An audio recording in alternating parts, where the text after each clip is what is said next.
really innocent. Help me. I got letters from prisons in Virginia, prisons in Kansas, from Attica, upstate New York.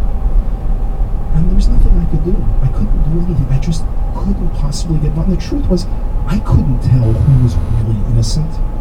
So I took these letters and I put them in my bottom drawer, and I felt guilty. But happily, the two lawyers who I taught in the Castro case, they got the letters too. And they didn't put them in the bottom drawer. They began to investigate. And they began to find that some of those people were innocent. And they started something called the Innocence Project. And the Innocence Project has gone on to lead to the exoneration of nearly 300 people, including 17 people on death row. And it's taught us that absolutely certain eyewitness identification can be absolutely wrong. So some years after that, these two lawyers, Peter Neufeld and Barry Scheck, called me up and said, would I join the board of the Innocence Project? This time I didn't hesitate. I immediately said yes. Why do I teach?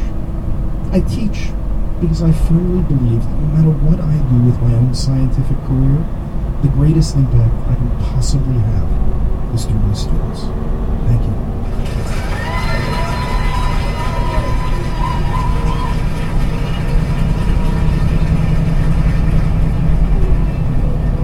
That was Eric S. Lander.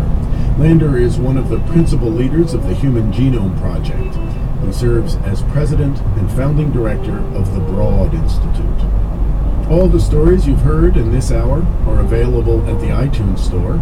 You can pitch us your own story at themoth.org. You may get a call back from us inviting you to develop your story with one of our directors and tell it at a live Moth event. That's it for the Moth Radio Hour. We hope you'll join us next time. And that's the story from the Moth. This live Moth event was produced in collaboration with the World Science Festival. Learn more at worldsciencefestival.com. Special thanks to Tracy Day, Brian Green, and Kate Roth.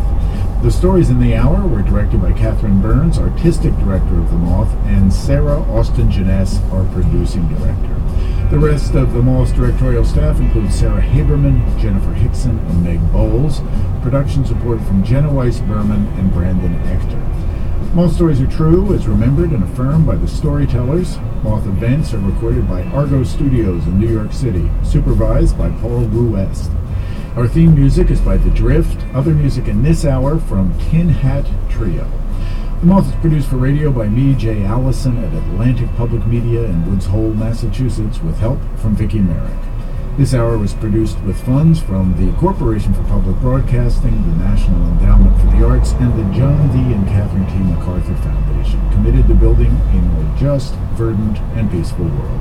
The Moth Radio Hour is presented by the Public Radio Exchange, prx.org. For more about our podcast, for information on how to pitch your own story and everything else, go to our website, themoth.org. That's it from the Moth Radio Hour. Next week, the Moth Podcast returns with a podcast episode featuring stories about identity.